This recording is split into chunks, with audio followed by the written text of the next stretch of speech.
Everyone, welcome back to Ninja Prep. तो इस lecture में हम इलेक्ट्रॉनिक्स के कुछ PYQs को डिस्कस करेंगे। अलग अलग एग्जाम्स में आए हुए PYQs हैं और जिस तरह से पहले भी सेट्स आए हैं इलेक्ट्रॉनिक्स के, उसी तरह से एक सेट ये है और ये सेट भी बाकी सेट्स की तरह आपके लिए बहुत ज़्यादा यूजफुल होने वाला है। चलिए स्टार्ट करते हैं। तो पहला जो क्वेश्चन आपको गिवन है उसमें बोला गया है for a transistor amplifier in common emitter configuration. Common emitter configuration में एक ट्रांजिस्टर है, लोड इम्पिडेंस उसका दिया हुआ है 1 किलो ओम, है ना। उसका जो लोड इम्पिडेंस है यानी कि RL की जो वैल्यू है वो 1 किलो ओम गिवन है। उसके H पैरामीटर की वैल्यू दी हुई है, एक H आउट जो दिया हुआ है जिसको HF से लिखा हुआ है वो है 50 और एक HI है उसकी वैल्यू दी हुई है 25 into 10 power minus 6, 25 into 10 power minus 6। ठीक है, यहाँ पर फॉर्मूला आपको यूज करना है। फॉर्मूला क्या यूज होगा, ये नहीं सॉरी उल्टा लिख दिया मैंने। HI की वैल्यू आपको दी हुई है 50 और HO की वैल्यू दी हुई है आपको 25 इंटू 10 पावर माइनस 6। तो फॉर्मूला यूज करना है यहाँ पर किसका, करंट गेन का फॉर्मूला H पैरामीटर के फॉर्म में होता है minus HI on 1 plus H0 और RL। तो HI की जो वैल्यू है वो है 50 मैंने यहाँ सब्सटीट्यूट कर दिया। उसके बाद 1 plus H0 25 into 10 power minus 6 and then RL कितना है 1 किलो ओम यानी कि 10 पावर 3। तो यहाँ से हम इसको सिंप्लीफाई करेंगे तो ये हो जाएगा माइनस 50 अपॉन ये हो गया 1 प्लस 25 इंटू 10 पावर और ये हो जाएगा माइनस 3।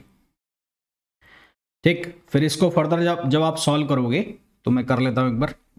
ये बनेगा minus 50 upon 1 plus 0.00 and 0.025 sorry, ये बनेगा 0.025। तो इसको सॉल्व कर ले यहाँ से 50 अपॉन 1.025, ये बनेगा माइनस 48.78, ये आंसर आएगा। तो माइनस 48.78 यानी कि ऑप्शन डी। तो ये फॉर्मूला याद रखना भाई, ये जो फॉर्मूला है ये फॉर्मूला याद रखना।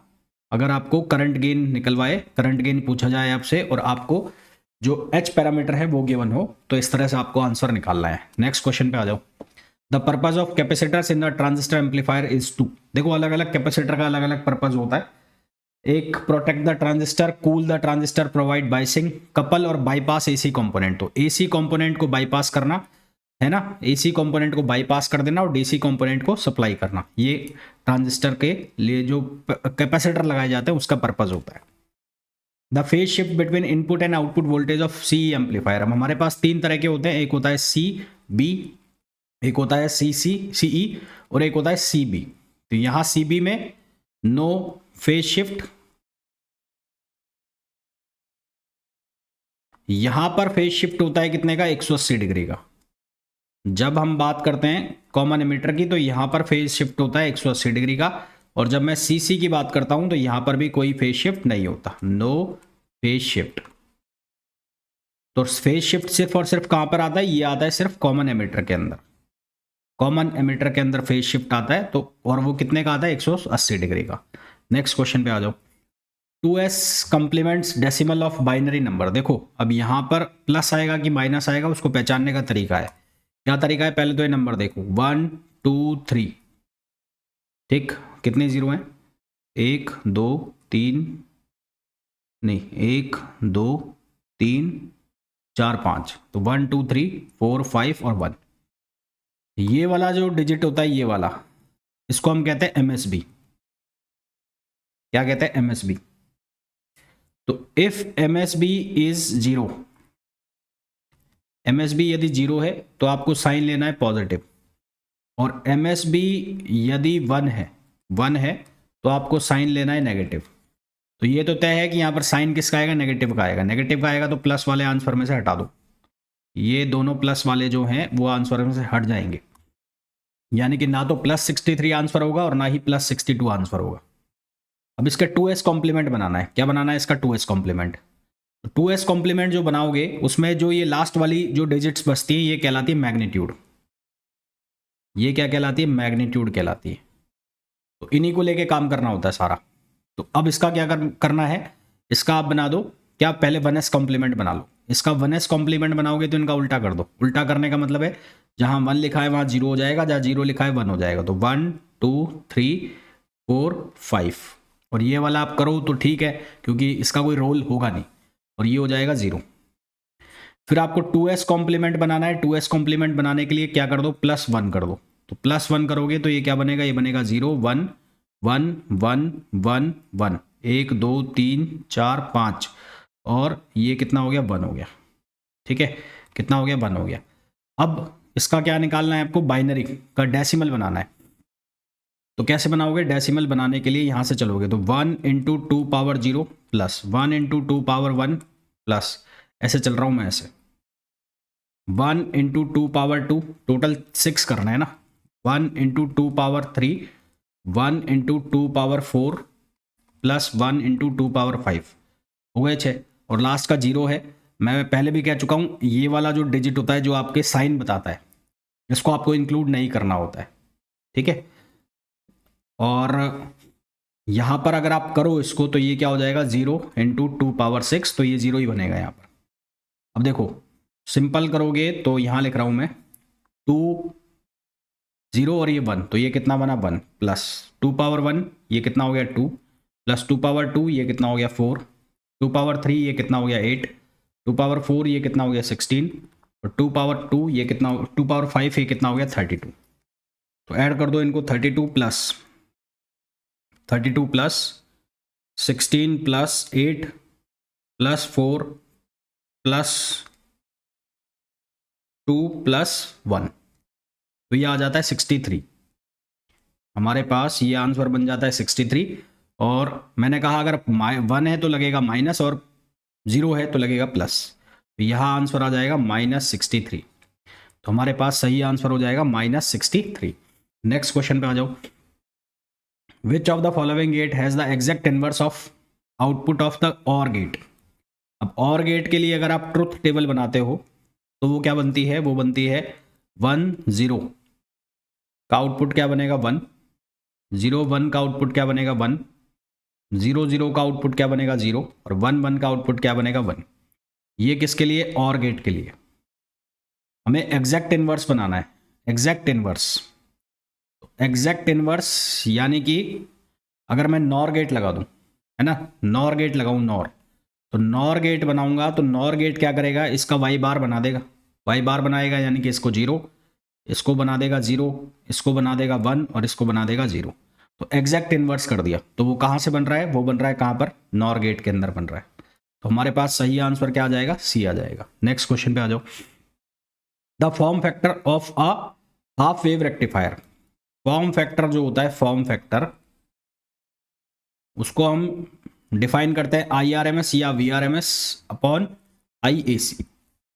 IRMS, और इसकी जगह आप VRMS भी लिख सकते हो, और upon IAC DC, sorry, upon IDC। यहां पर आप VDC भी लिख सकते हो। तो for half wave rectifier, for half wave के लिए जो IRMS होता है वो होता है IM/2, और जो IDC होता है वो होता है IM/π। तो यहां पर हम वैल्यू रखें फॉर्म फैक्टर में, तो IRMS IM/2 अपॉन ये हो जाएगा IM/π, तो IM से IM कैंसिल हो गया, ये हो जाएगा π/2। तो आंसर हमारे पास आ जाएगा π/2। इसी तरह से आपसे पूछा जा सकता है फुल वेव के लिए, तो फुल वेव के लिए भी देख लेना, है ना। फुल वेव के लिए IRMS की वैल्यू होती है IM/2√2, IM/√2, और जो IDC की वैल्यू होती है 2IM/π होती है। तो उसके अकॉर्डिंगली उसका आंसर आ जाएगा जब आपसे फॉर्म फैक्टर फुल वेव का पूछा जाएगा। नेक्स्ट क्वेश्चन पे आइए। बाइनरी अर्थमेटिक सर्किट हमें दिया हुआ है, हमें बताना है कौन सा सही है। 1 - 1 0 बिल्कुल सही है, 0 + 1 0 बिल्कुल सही है, 1 + 1 10 नहीं, 1 + 1 1 आएगा, ये गलत है। 10 + 1 1 1 1, ये गलत है। तो सही कौन सा हो गया हमारे पास, सही हो गया हमारे पास A और B, A और B दो सही हो गए ना, तो ऑप्शन A हमारे पास करेक्ट हो गया। 1 - 1 0 नहीं, ये सेकंड भी गलत है ना, 0 + 1 0, ये गलत है, सेकंड गलत है, सॉरी, सेकंड गलत है, 0 + 1 1 आएगा। यहाँ 1+1 10 लिखा हुआ है, 1+1 1 आएगा, 10 तो नहीं आएगा। 1+1 10, 1+1 1 लिखेंगे और 2 को हम 10 लिख रहे हैं। 1+1 2 और 2 को हम लिखते हैं 10 बाइनरी में, 3 को हम लिखते हैं 1 1 1। हाँ ठीक है, सही है। 1+1 10 जो कि हो जाएगा ए और सी। तो हमारे पास करेक्ट आंसर आ जाएगा ए और सी। देखो बाइनरी में जो 1+1 बनता है 2, 2 को हम क्या लिखते हैं 10 लिखते हैं, ठीक है, 2 को हम लिखते हैं 10। और इसी तरह से 1+1+1 111 जो बनता है उसको हम लिखते हैं 3। तो ए और सी सही आंसर हो जाएंगे इसके। नेक्स्ट क्वेश्चन पे आ जाओ। Given are the following equations, A plus B bar, सबका बार बराबर छोटा छोटा बार। ये डी मॉर्गन्स थ्योरम हो गई। ए प्लस बी का बार है तो इसको डी मॉर्गन्स के अकॉर्डिंग लिख सकते हैं ए बार डॉट बी बार। सही है ये, तो ए सही है बिल्कुल। फिर लिखा हुआ है A plus A bar, A plus ए बार बन जाता है 1, तो यहाँ ए लिखा हुआ है तो ये गलत हो गया। फिर लिखा हुआ है A plus B C equals to A B, A plus B C, A plus B C. तो अगर यहाँ डिस्ट्रीब्यूटिव लॉ लगाओ यानी कि डिस्ट्रीब्यूशन के अकॉर्डिंग करो तो इसके साथ बना दो और एक इसके साथ बनाओ। तो डिस्ट्रीब्यूशन लगाओगे तो ये बनेगा ए प्लस बी और ए प्लस सी, तो ये भी गलत हो गया। और यहाँ पर ये लिखा हुआ है ए प्लस ए बी, क्या लिखा हुआ है A plus A B equals to A, ठीक है। हाँ तो ये ठीक है, यहाँ से ए कॉमन ले लिया, ये बन गया 1+b। तो 1+b को आप क्या लिख लोगे 1, तो 1+b इजक्वल्स टू 1, तो ये क्या बच गया ए बच गया, ये बन जाएगा 1, तो ये ए बन जाएगा, तो डी सही है। तो हमारे पास करेक्ट आंसर कौन से आ जाएंगे ए और डी। तो ए और डी कहाँ पर आ रहे हैं, सी और डी नहीं, ए और डी, यहाँ सही कर लो इसको। तो ये हो जाएगा ए और डी, यहाँ पर सही आंसर जो हो जाएंगे हमारे पास वो हो जाएंगे ए और डी, ए और डी विच इज ऑप्शन 4। ठीक, नेक्स्ट क्वेश्चन पे आ जाइए। नेक्स्ट क्वेश्चन में हमें एक ऑपरेशनल एम्पलीफायर दिया है, हमें इसका आउटपुट पूछा है। आउटपुट पूछा गया है in the following transistor circuit beta equals to 100 है, ICO is negligible, the transistor currents are, what is the AC output voltage. नहीं ये अलग क्वेश्चन है कोई, ये अलग क्वेश्चन है, इसको यहां से हटाओ, ये क्वेश्चन नहीं है, ये है क्वेश्चन, फॉलोइंग क्वेश्चन। तो ये हमें एक सर्किट डायग्राम दिया हुआ है, समिंग अप एम्पलीफायर है। तो समिंग अप एम्पलीफायर में आउटपुट जो वोल्टेज आता है वो आता है -RF इंटू, यहाँ पर करंट हो गई I1 प्लस यहाँ पर करंट हो गई I2 और प्लस यहाँ पर करंट हो गई I3। तो I1 जो करंट होगी वो होगी V1/R1। तो ये साइन के साथ लेना है, V1 जो भी होगा ना V1 वो साइन के साथ लेना है। तो ये V1/R1 और इसकी वैल्यू हो गई 100 मिली वोल्ट, R1 कितना हो गया 20, तो ऊपर मिली और नीचे 10 पावर 3 और ऊपर मिली 10 पावर -3, तो ये वाला ऊपर जाएगा 10 पावर -6 हो जाएगा। इसी तरह से I2 निकाल लो, I2 जब निकालोगे तो वो लिखा जाएगा कितना 200/20, और सिमिलरली I3 जब लिखोगे तो वो लिखा जाएगा 200/25। तो मैं यहाँ लिख देता हूँ वैल्यू सारी, V output equals to, RF की वैल्यू कितनी है 100 है, 100 किलो माइनस साथ में लगाना मत भूलना। तो ये कितना है, ये हो गया 100/20, ये हो गया कितना 200/20 और प्लस ये कितना हो गया 200/25। ठीक है, अच्छा इनकी यूनिट मत भूलना, फिर बोल रहा हूँ, ये मिली वोल्ट में, ये किस में है मिली वोल्ट में, और नीचे से जो रेजिस्टेंस आ रहा है वो किलो में है। तो मिली और किलो कटेगा नहीं, कटता जब जो ऊपर भी किलो होता, तो 10 पावर -6 बनेगा, कितना बनेगा 10 पावर -6 बनेगा। तो यहाँ से सिंप्लीफाई करो इसको, तो V आउटपुट इजक्वल्स टू -100, ये हो जाएगा 5 + 5 और ये हो जाएगा 8, ठीक है। तो इसका आएगा 10 पावर -6, तो इसका आएगा, और 100 किलो ओम है, 100 किलो ओम है ना, तो इसका आएगा 10 पावर 3। तो यहाँ से सिंप्लीफाई करो इसको, इसको सिंप्लीफाई करोगे तो 10 + 8 18 और 10 पावर -3 और दैट 1.8 आएगा यहाँ पर। आंसर जो आएगा इसका वो आएगा 1.8 है क्या ऑप्शन में, ये कुछ अलग ही आंसर दिया हुआ है। यहाँ लिखा जाएगा 100, ये बनेगा 18, अच्छा यहाँ 2 आएगा ना, ये 25 100, ये 10 आएगा, 10 आएगा यहाँ पर ठीक कर लो, यहाँ पर 10 आएगा, 10, यहाँ पर 200 लिखा हुआ है तो ये 10 आएगा। अब मैं एक बार वापस से सिंप्लीफाई कर लेता हूँ, 18 + 5 तो 23, हाँ ठीक है, 2.3 आंसर आएगा, 2.3 माइनस का 2.3, माइनस का 2.3 आंसर आएगा, जो कि ऑप्शन हो गया कौन सा, ए। तो ए ऑप्शन हो गया। ये समिंग एम्पलीफायर के क्वेश्चन काफ़ी बार पूछे जाते हैं, बहुत बार पूछे जाते हैं, तो इसको करके जाना तरीके से। इसमें एक तो सीरीज कनेक्शन बनता है, एक इसमें पैरेलल कनेक्शन भी पूछा जाता है। सीरीज का है ये, तो series summing up amplifier, series summing operational amplifier है, और इसमें एक पैरेलल का भी बनता है, तो पैरेलल का भी जरूर कर लेना, वो पैरेलल का भी काफ़ी बार पूछा जाता है। नेक्स्ट क्वेश्चन पे आओ। When binary 110.001 converted to a decimal number the answer is, इसको डेसिमल में कन्वर्ट करना है, इसको डेसिमल में कन्वर्ट करना है, तो इसका आंसर निकालना है।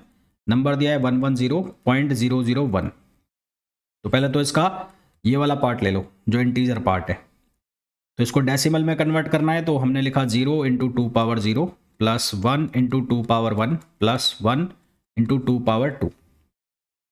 तो 0 वाला जो पार्ट है वो तो कितना हो गया, वो हो गया 0, प्लस ये हो गया 2 और प्लस ये हो गया 4, तो ये बना 6। फिर है फ्रैक्शन वाला पार्ट 0.001, तो ये बनेगा 0 × 2 power -1 plus 0 × 2 power -2 plus 1 × 2 power 2, 1 × 2 power -3, तो ये क्या बनेगा, ये बनेगा 0 प्लस ये बन गया 0 प्लस 1/8, 1/8 कितना हुआ, 0.125। इन दोनों को ऐड कर दो, तो ऐड करोगे तो 110.001, ये कितना बन जाएगा, ये बन जाएगा 6.0125, 6.125, 0 हटेगा तो ये बनेगा 6.125, ये बन जाएगा। आंसर हमारे पास हो जाएगा कौन सा, ऑप्शन बी। नेक्स्ट क्वेश्चन पे आ जाओ। Close loop voltage gain of an inverting amplifier is given by, तो close loop voltage gain inverting amplifier का है ना, किसका पूछा है, इन्वर्टिंग का। तो इन्वर्टिंग का जो होता है वो होता है फीडबैक का रेजिस्टर अपॉन जो इनपुट रेजिस्टेंस होता है वो, ये क्लोज लूप होता है किसका, इन्वर्टिंग का, इन्वर्टेड का। अगर आपसे पूछा जाता नॉन इन्वर्टेड का, तो ये बनता 1 प्लस, यहाँ प्लस ही लगता, 1 प्लस RF अपॉन RI, ये होता किसका, नॉन इन्वर्टेड का। ये क्लोज लूप गेन आता नॉन इन्वर्टेड का, और ये किसका है, इन्वर्टेड का, तो इन्वर्टेड के लिए सेकंड ऑप्शन हो जाएगा। Among following operation application which is the correct application of transistor, तो ट्रांजिस्टर रेक्टिफायर, क्लिपर और क्लैंपर इनकी तरह तो काम करता नहीं है। ट्रांजिस्टर किसकी तरह काम करता है, स्विच की तरह काम करता है। स्विच की तरह कब काम करेगा, जब वो कट ऑफ या सैचुरेशन रीजन में होगा, इन कट ऑफ और सैचुरेशन रीजन, इन क्या चक्कर है, इन कट ऑफ और सैचुरेशन रीजन, कट ऑफ और सैचुरेशन रीजन में ट्रांजिस्टर स्विच की तरह काम करेगा। नेक्स्ट क्वेश्चन पे आ जाओ। Statement 1, mobility of electron is negative and holes is positive, positive है ये गलत है। ये मोबिलिटी दोनों की ही क्या होती है, पॉजिटिव होती है। मोबिलिटी जो है वो पॉजिटिव होती है, चाहे हम बात करें किसकी, इलेक्ट्रॉन की, और चाहे हम बात करें होल्स की। और मोबिलिटी ऑफ इलेक्ट्रॉन्स ज़्यादा होता है किससे, होल से। मोबिलिटी हमें ये बताता है कि कितने फास्ट इलेक्ट्रॉन मूव कर सकता है। फिर mobility of electrons and holes both are positive, तो बिल्कुल सही है, तो ये स्टेटमेंट सही है। तो स्टेटमेंट सेकंड सही है और स्टेटमेंट फर्स्ट गलत है। कहाँ पर मिलेगा ये मिलेगा डी में, तो डी इसका करेक्ट आंसर हो गया। नेक्स्ट क्वेश्चन पे आ जाओ। The emitter current for the PNP transistor is, तो ये जो है ये वोल्टेज डिवाइडर बायसिंग है ना। कौन सा है ये, voltage divider biasing, voltage divider biasing. तो वोल्टेज डिवाइडर बायसिंग है, तो यहां पर सबसे पहले तो आप क्या निकाल लो, RTH, ठीक है। RTH निकालने की जरूरत है नहीं, करंट निकाल लेते हैं। हमें इसके अक्रॉस वोल्टेज निकालना है, इसके अक्रॉस, तो voltage across R2, voltage across R2, तो R2 के क्रॉस जो वोल्टेज आएगी वो कितनी आती है, वो आती है I इंटू R2। अब ये I कैसे निकालेंगे, I निकालने के लिए हम यहाँ पर इसको सीरीज में मानते हैं R1 और R2 को। तो I की वैल्यू हम कैसे निकालते हैं, वो निकालते हैं V upon R1 plus R2। तो V जो है V की वैल्यू कितनी ली हुई है हमने, V की वैल्यू ली हुई 10, ये 10 और R1 R2 की जोड़ के वैल्यू हो जाएगी 12.2 किलो ओम। तो यहाँ से वोल्टेज अक्रॉस R2 जो है वो कितना आ जाएगा 10 अपॉन 12.2 और R2 की जो वैल्यू है वो है 2.2 किलो ओम में। तो ये हो जाएगा 22 अपॉन 12.2। ठीक है, ये हो जाएगा 22 अपॉन 12.2।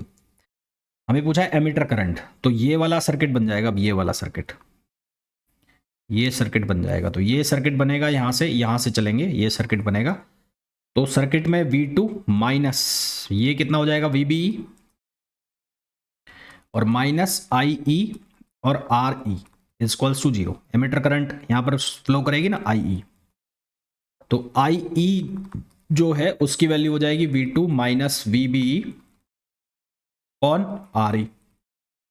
तो वैल्यू डालो IE, V2 की जो वैल्यू है वो कितनी होगी 22 अपॉन 12.2। मैं इसको सॉल्व कर लेता हूँ, 22 अपॉन 12.2 तो 1.80। अब हमें ये पता नहीं ट्रांजिस्टर किसका है, तो VBE की वैल्यू को हम ले रहे हैं 0।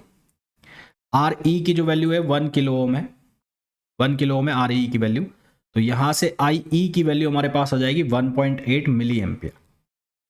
कितनी आ जाएगी 1.8 मिली एम्पियर, जो कि ऑप्शन हो जाएगा